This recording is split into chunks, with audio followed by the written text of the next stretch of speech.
મેં પેલા કીધું ને ભંગારના વેપારીને હોનાની ખબર ના હોય. હોનાની કિંમત હોનો જ કરી શકે ભાઈ.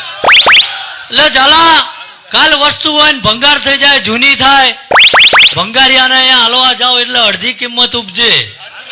પણ હોનું રહ્યું ને એના 1000 ટુકડા કરી નાખો ભાઈ, અને હોનીના અહીંયા જઈને ત્રાજો મેલો અને 53 હાલતા હોય 53 જ ગણી હાલવા પડે ભાઈ.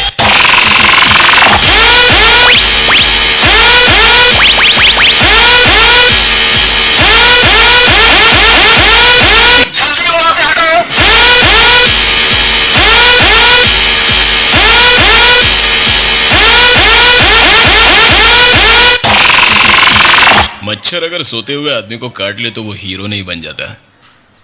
अगर जागते हुए आदमी को काट लेना तो उसको मसल दिया जाएगा.